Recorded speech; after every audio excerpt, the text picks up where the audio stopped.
toughest strongman in history, right here. It's not a beauty contest. This is Strongman. Have to be alive if you can't do Deadlift. And away we go!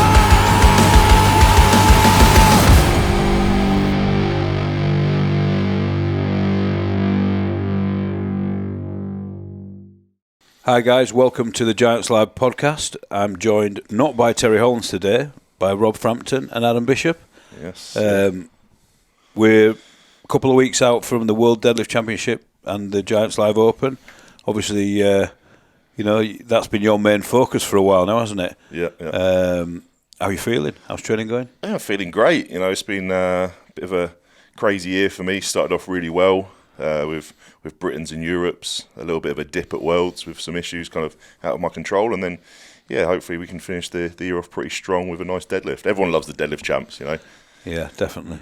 I mean, it's a hell of a lineup this year. It seems to really gather momentum every year, the breadth of the competition. Always. Obviously there's a few people talking about going for around the 500 kilo mark. There's certain person talking about a world record, and then we've got the main show as well, which has got some interesting events in there.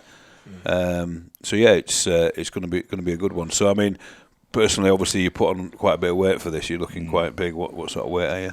I'm sitting at like 158 kilo at the moment, which is heavy for me. Is that the heaviest you've been now? Yes, yeah. It's the heaviest morning weight I've been. So yeah, I've been obviously eating as much as possible. Amazing. Yeah, well, I know for me, like I've consistently pulled at like 3.1 times body weight. Yeah. So it's like a simple equation for me. If I want to pull a PB, then I just need to have my body weight up and around. So this is what that you've always point. been about with your physics and your maths.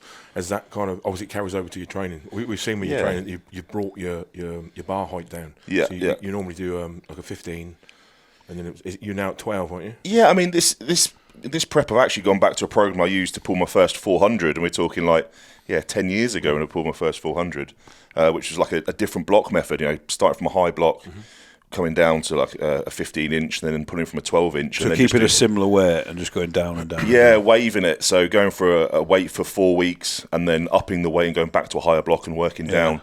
And I've just found it gets me used to the suit a little bit more, and gets me used to pulling singles, because obviously I'm well known for my rep work. Yeah. But yeah, kind of getting used to pulling a single in deadlift is very different. Definitely. And how's the suit feeling with your body weight now? Yeah, really good. Like it's fitting better. We've played around with chops and change with a few suits to get it fitting right. But yeah, I've got the one that I'm comfortable with, and it fits well at the moment. So as long as I don't do a Hicksy and put a load of weight on just before the show, we'll be fine. I mean, the reality is, if you look back in history at your likes of Eddie, Andy Bolton, Benny, Thor, the people that have pulled these world records before have all really bulked up to do it. I know there is the odd freak out there that seems to be able to pull lighter, but I think it's safe to say weight moves weight. Yeah, for sure. And obvious question is, you've got other events in there afterwards. Yeah. How is that going to be affected?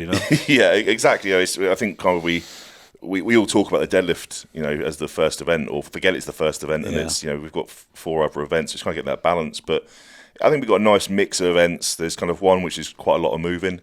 But the rest of them are relatively static. There's only really one big moving event. Yeah. I mean, obviously the Titans toss is quite a physical event, isn't it? You know what I mean? You've got 10 sacks, and it's a different concept because it's going over a 12-foot bar at distance.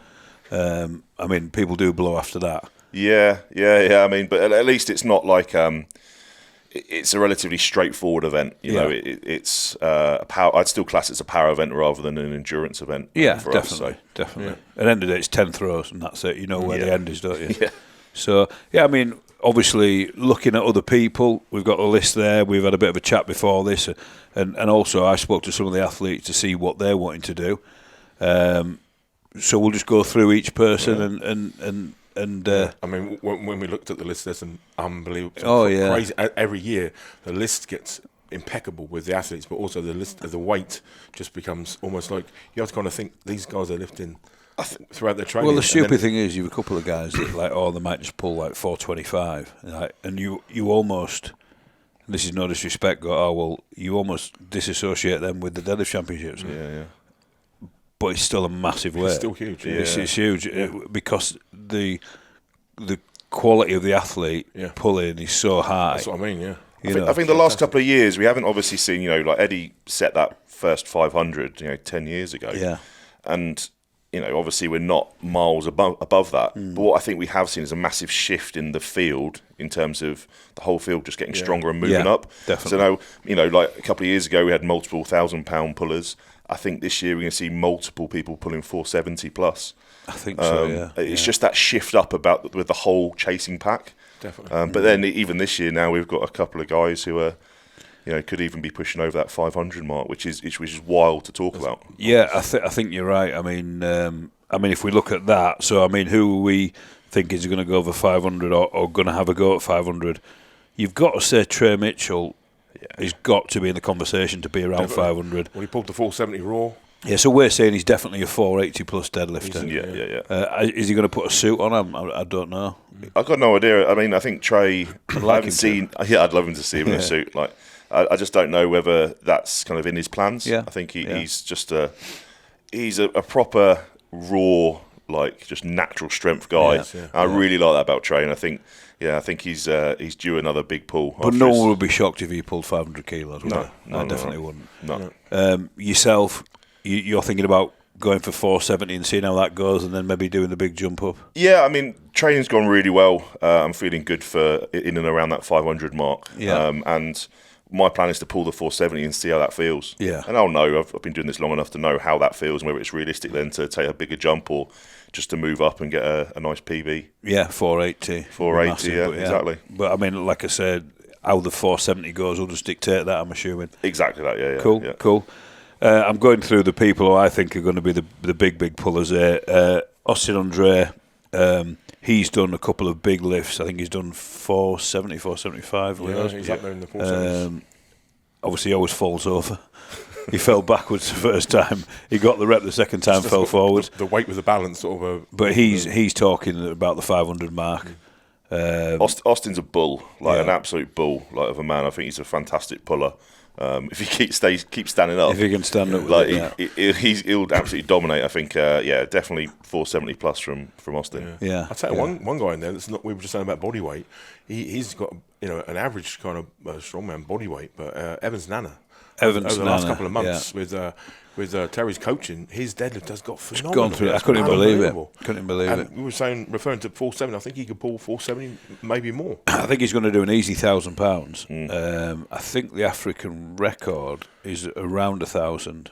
Yeah, I think it's 455. I think by Chris Van der Linde. Yeah. So it'd be interesting to see if he could get that.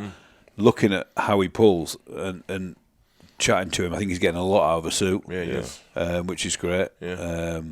So that'd be interesting to see, because you always sort of put Evans Nana in that category of a mover, don't you? He's so quick at moving, yokes, farmers and stuff like that. Well, if you're talking about 470, all of a sudden you're in the conversation and you're more of a static monster. Yeah, he's a guy who's already pulled around that 445 in competition this year. So, yeah, it's just a case of getting his peak right and not doing anything stupid, and I think he'll be pulling a big number on the day.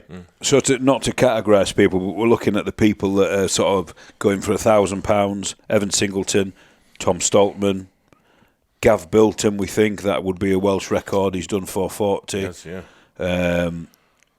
As I say, Evans Nana's got to be around £1,000. Bryce Johnson? Yeah, Bryce did really well last year at this comp in the overall show. Yeah, I think he came second or third. Yeah. Massive really guy, huge He's guy. Huge, isn't he? Yeah. Reminds me of I think loads of people have made this correlation, but Brian, young Brian, he's huge. Yeah, he does, doesn't he? Huge bloke, and I think he could be knocking on that £1,000 mark as well. Definitely, and then not so much the elephant in the room, but the guy who everyone's talking about, Raul Flores. I mean, he's last week. Well, 2 weeks ago, I think he did 470 for 3. Yeah. Then Wild. He did 482.5 for 2 last week. Yeah. And he's talking about this week doing 501. I mean, the only concern I have is he going too heavy before the show? I don't know. I don't think anyone knows, because look, when everyone says, "Oh, you're going too heavy," or your program's not right, we've only had 2 guys go above 500, and we have to look at maybe what they've done. That doesn't necessarily mean that is the only way to do it. Exactly, yeah. So and he's young. He's so young, and he's really hungry for it. So we'll see this this program might work out for him. Yeah. It might not. We don't know, but it's exciting to see what he's going to pull. It's definitely like freakish. Let's be honest. Freakish, it's crazy. We haven't seen these weights for reps ever from anyone. I thought that when I saw, 40, 82 and a half. I'm not saying no one could have ever have done that, like your Eddies and your Thors, but I don't think anyone did. No one has touched these kind of weights, and back-to-back weeks as well. That's never been done. So he is recovering then, isn't he? If he's doing 470 for reps, then 482 for reps. Yeah. Speaking of Thor, how's he doing? I know he's so seen much of his training. I mean, the thing is, he's got a bad knee. Obviously, everyone's seen online. He's getting fluid drained out of his knee. When he put his name down for this, I believe he wasn't particularly looking at doing a world record. He wanted to win like he did last year. He wanted to defend his title. Yeah. Hopefully he can get his knee sorted out. But he's, if you look online, he's getting a lot of fluid drawn out of his knee. Seeing how it goes. If he comes, I don't think we're going to see the best Thor, if I'm honest, because obviously he's got a problem with his knee. Yeah. It's been an ongoing thing for a long time. Yeah. But I mean, looking at what he's getting drawn out of there. Yeah. But Thor's an athlete who does the unbelievable a lot of times. I don't think many people thought he'd pull 510 like he did last year, and then to go on and do the full show and win it was pretty special. It was crazy. Yeah. I didn't have him winning that show. I thought he'd be too slow because he was so big to do that deadlift. He was huge. You just referred to Bryce Johnson. Yeah. He's a unit. And then Thor's he another walked level. past Thor and he looked almost, shall we say, normal. We went straight into a sandbag loading medley, right? Which is the worst fucking thing for someone who's 200 odd kilos who's just done a world record deadlift. Going under the bar. And he didn't win it, but he actually did all right. He kept it in the points. Yeah. And then obviously won the show convincingly. So, you think to yourself, if he's not just training for this max deadlift, and his overhead pressing's coming up as well, by the look of it, because obviously he had that pec tear. Yeah. And I think if you fully have a pec tear, it takes years to get that strength back up. Yeah.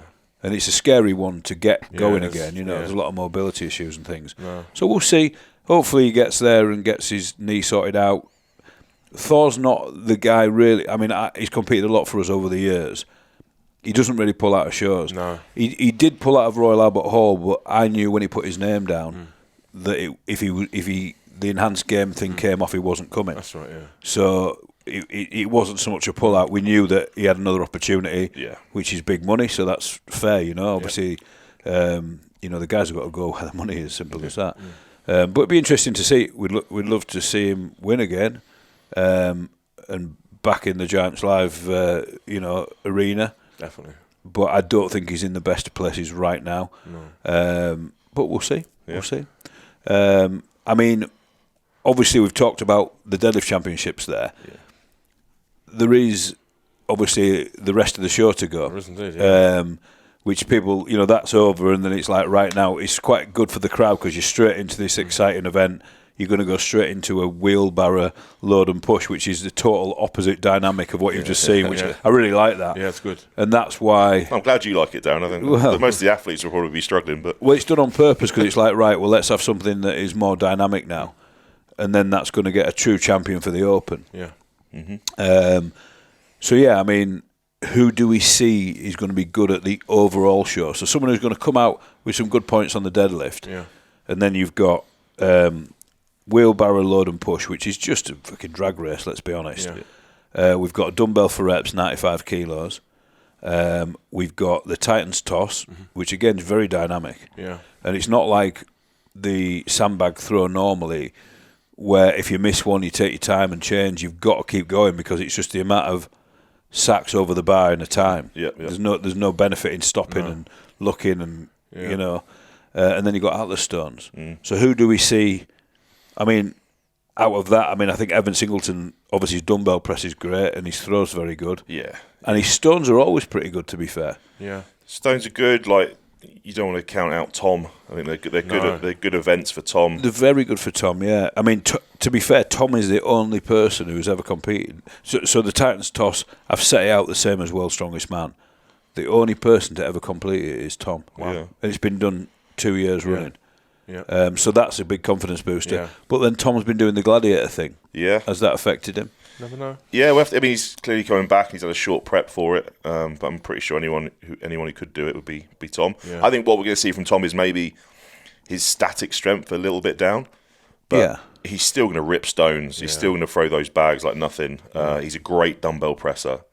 So, yeah, and like you said, the loading is traditionally an event. And if he's a bit lighter and fitter, I mean, I've seen him running, that could really benefit him on that loading. I mean, I see that Tom's going to probably not uber impress on the deadlift, but because he's been lighter and fitter, even though, and I'm sure he's putting weight back on and building back up now, like you said, is he going to kill everything else with the loading and the throws? And he can always do a dumbbell and stones. I mean, I think Tom could not train stones for 3 years and still beat everybody. But that's an interesting dynamic we have at this show, because we probably have a couple of guys here who are not traditionally the strongest deadlifters. I'm thinking like your Nick Guardiones, Ben Glasscock, both have pulled 400, but they might, by not having to do multiple attempts in this show, and then they've got some great events here. Ben's a fantastic dumbbell presser. He's good at stones. Nick's, good at dumbbell. He's good at loading. He's a tall guy for the throws. Absolutely. Those guys can be fresher. So it's a really interesting. So if you go out on the, second lift, for instance, which will be 420, 425, what you're saying is you've got a massive rest. Definitely. And you're going to be a lot fresher. Yeah. No, I mean, I didn't think of it like that, but it's definitely a thing to consider. Whereas if you're going up to, trying 500 kilos, it's a hell of a strain. Yeah, and it's not even just the lifts itself, it's that kind of energy of, maybe 45 minutes of that deadlift where you're having to be super focused. Yeah. Whereas those guys who maybe kind of get in and out can have some downtime, they could just go reset, chill. And then, they're ready for that kind of loading event. Absolutely. Yeah. Well, there's going to be a scenario where it's like, right, with probably one or two of you, right, you've just attempted 500 kilos. 10 minutes, you've got a loading medley. Giants life don't wait for no man. So you kind of crack on with it. So no, it's going to be interesting. I think that's what's going to make it exciting. Yeah. And whoever wins the overall show is going to really deserve it. Yeah. There could be the podium could change. There's some, like I say, some great dynamic guys there. A lot of the big lifters might be a little bit fatigued moving into the events, and like you said, Ben could capitalise on that. Definitely. Not having the heaviest deadlift. Yeah, I think Ben and Nick Guardione, like I said, no disrespect, they aren't going to pull 470, 480. So if I was them, I'd be thinking, right, I want to go into that second event, definitely, which is obviously the load and push. Which they're both good at. Both very good at. Well, we saw Ben at England's the other week. He was fantastic with the load. He's moving well. Yeah. So he could be one to see. Maybe podium. You never know. Well, we'll see, won't we? We will see. It's not long after. Just to clarify, so we've got the guys we spoke about, and then Flores is just doing the deadlift. No, he's doing the full show. He wants to do the full show. The full show. He got invited to do it, and he said no, and now he's saying he is, which, whether he should just concentrate on the deadlift, I don't know, but I've seen him doing some dumbbell training, and his dumbbell looks good. I don't know literally anything else. I don't know about his stones or his throw. That's exciting, man. That's another unknown to have a look and see. Well, he's so strong, I can't see him not be able to lift out the stones. If you can deadlift 500 kilos. Yeah. I can't see him being great at throwing, if I'm honest. I thought probably that would be the worst event, but, it'd be good to see what he does, and it's all experience for him. Yeah. But we've no doubt that he's got one of the strongest backs in the world. Yep. But yeah, it's going to be interesting. So we've got some questions that have been sent in to us. Yeah. So Big Tom Place is asking, design your perfect competition for you. 5 events. Yeah, I mean, I won't. You can pick them. I'll make it a. This isn't me offering. I'm just saying. I'll make it realistic, so because otherwise it would just all be a deadlift variation, which would just be unfair. So I'll make it realistic. I'll say deadlift for max. We'll kick off with. Yep. I'd definitely have power stairs in there. Yeah. I'd have the wooden frame carry. Yeah. I'd have a yoke, and then if we have to have a press, I'll probably do Viking press. Nice. Cool. Yeah. That's noted. Yeah, noted. Yeah. So you'll avoid all those in future. So, really good question. Jay is asking, do we think there would be more than one 500 attempted at this year's Deadlift Championship? Question, I'm saying yes. Yeah. I'm saying that more than one person will attempt 500 kilos. I mean, you can't say whether anyone's going to get it because it's such a massive thing. I think the interesting thing is we say more than 500. I think there'll be some people going for a 501 or a 500, but not going for like a 511 or 515, whatever the world record is, because people don't realise that's still a massive jump. Yeah. You know, that extra 10 kilos is huge, but I do think we'll see some multiple people going over the 500. Brilliant. Wow, yeah, no, I'm sure there'll be the attempts. Yep. I think people underestimate how mental that is, actually, to even say that. Yeah. Yep. Even just 2 people attempting it. It's crazy. Yep. It'd be crazy. But it'd be nice to see. Yeah. Always. So Sean Fraser is asking, will you do programs again? He did one called Bulking with Barbells. Yeah, I mean, that program was born out of, like, I'm a home gym user, so I made it super simple where people could just train with a barbell to kind of build some muscle and some strength. But yes, I will actually be looking at doing some coaching at the back end of this year, opening up some coaching again. So Brilliant. yeah, probably keep an eye on my socials, but yeah, I'll be open up for some coaching in person, which in person and online, which I haven't done for a long time. Kind of got the bug to help other people out like I used to when I was working with the rugby boys. So yeah. Well, you've definitely got that pedigree of experience of doing it and obviously working with the Quins as well. But I really like the idea of that bulking with barbells. So I'm assuming that's a full program based around barbells. Yeah, full program based around what you kind of class as a standard home gym setup, or one you can take anywhere. Because sometimes when you're in the road, you might only have access to a squat rack, barbell, and plates and a bench. So that's the idea. You don't need any other fancy equipment. Yeah, that's a great idea. That's a great idea. Like it. So, random question off a fan: what is your dream holiday if you were going fishing? Yeah, country, species, the works. Yeah, I mean, I've had one trip to France, and it was a bit of a disaster for everyone on the lake. We didn't actually catch anything, which was wild. Oh, no. So I'd like to return back to France, but yeah, stuff for maybe a nice trip moving around the canals in France. So the car bangers out there will know what I'm talking about. Yeah. Yeah. Cool. Nice. The mindset towards coaching, obviously you were involved in helping Eddie out with his 500. You used to help Terry out when he was, at his strongest, and now young Mr. Bishop. What's the main thing towards getting these guys ready for a comp? I know obviously they've all got their own different ways of training, but I know you very much work on their mindset actually the day of the show. Just if you want to explain a bit about that. Everyone's an individual. I worked a lot with Bish over the years, and he's dialed in so much differently to Ed because of he's got a great physicality about him when he trains. So as we spoke in the podcast earlier, he's methodical with his training. So we need to implement his methodical training in with the day. So by kind of replicating what he's done in training, we then build to what he knows he can do on the day. So he'll have already in his head what he wants to pull, and he'll speak of weights which he wants to get to, and then he'll feel and understand how that last one. So say we're getting to he's going to pull 470. We prep him for that. Nothing too much really, is it? We're just getting you in that position, in that sort of mindset. We're getting that nice energy level up, and then he'll go out and he'll pull the 470.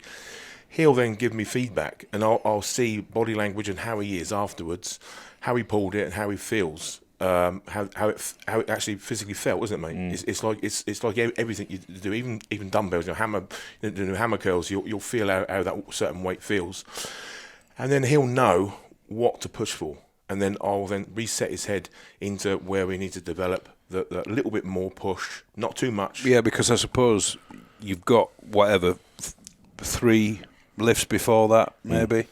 Maximum, I know now people do big jumps, which I do agree with. The old Andy Bolton theory used to open sometimes on 300 kilos and then jump 100 and then go again. And I think I think you've got to roll the dice. I think some people who take too many little jumps. So I suppose it's so important to get those jumps right, and also make sure they're really easy. Yeah, and it's for me the big benefit of working with Rob at these shows. He knows when to psych me up and when to kind of bring me back down and just have some calm time. Yeah. If you're burning hot the whole comp, you can get some proper adrenal fatigue. You'll be pretty kind of out of there. Especially with these max deadlift attempts where it's huge adrenaline dumps, especially after you've pulled big PBs. So, yeah, Rob knows exactly when to get me fired up and when to kind of just bring me down in between these lifts. Because sometimes, we've got 15 minutes between lifts with a big field, everyone pulling big numbers. Yeah, and having that experience, which we've all had at World's Strongest Man and all these Giants lives, you guys more than me as in backstage, me more at the front, but like, you sort of, you've got to know, more at Worlds actually, you've got to look at the environment and know, right, well, they haven't got the cameras set up yet, so we know we've got, we know we've got an hour or whatever, and then at Giants you'll go, right, well, the opening music's coming on, it's 5 o'clock, which means we're going to be lifting in 35 minutes. Yeah.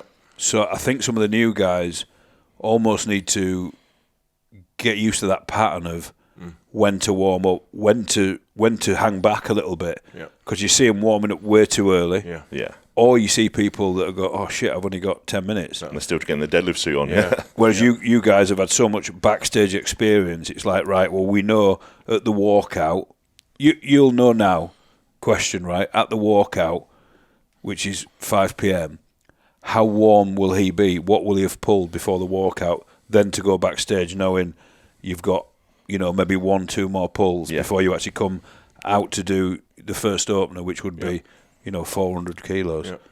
It's the only time I wear my watch, because I calculate how he's looking, what he's pulled before, duration of what we're doing with the like you say, the opening events and bits and pieces, and then we calculate everything to the second of where he's going to be, where he needs to be, what he needs to pull. How warm would he be at the walkout though? So what would you have pulled at the time when you walk out? I'd have worked up to a 370 backstage, a 360, 370 backstage, and then I'll do the walkout, and then I'll go backstage and do another pull in the 320 to 370 range again, because I'm planning on skipping the 400 as the opener. Yeah. And coming in at around 420, 425, wherever that jump is. It just fits in better with me for what I've got planned later in the comp. But yeah, like I'll work up to something relatively heavy, but then because of that large period of time where people are pulling 400, I'll need another pull. Yeah. In that backstage time. I mean, a lot of people have said this to me over the years, because you've got that walkout, and that is a big adrenaline thing. You got thousands of people shouting at you, and you're out there with the flames and the fireworks and everything like that. It's been said to me that keeps you warm anyway. It keeps your adrenaline up. It's not like in a gym where, let's say you pulled, I don't know, 370, and then you had to just sit there for 20, 30 minutes. You're not sat there, you're actually doing something. Yeah. And I think that keeps you warm anyway. Yeah, and for me as well with a competition, it forces me to have a rest between lifts. Yeah, I'm quite guilty of sometimes doing very short rest periods between my lifts at home. I think that's probably why I tend to do my best lifting at the show. Yeah, because I've got forced rest in between doing these big lifts. Rather than like 3 minutes back home, I'll be straight back into the bar. So well, we're going to do the 2 platforms again, so it'll be a similar pace to last year, which I think worked perfectly. I think it was great. Yeah, and we got the chance to maybe see 2 guys potentially pulling like 470 side by side, which has never been done before. Yeah, that'd be crazy. I think that's where we'll sort of go down to 1 platform after the 470 mark. Yeah, it's going to be amazing. Crazy saying that, isn't it? Yeah. Who'd have thought? Yeah. So good luck. Thank you. Obviously, we'll see you both there. For everyone at home, obviously it's on officialstrongman.com. Yep. And there's some tickets left, Birmingham. A couple of weeks to go. Yeah, I mean, if you haven't been to a Giants live show, make sure you get the chance to come to one in person, especially, the Birmingham Utility Arena is a great venue to come and see it. So why not pull the trigger and get some tickets and come watch us live? Cheers, guys. Thank you.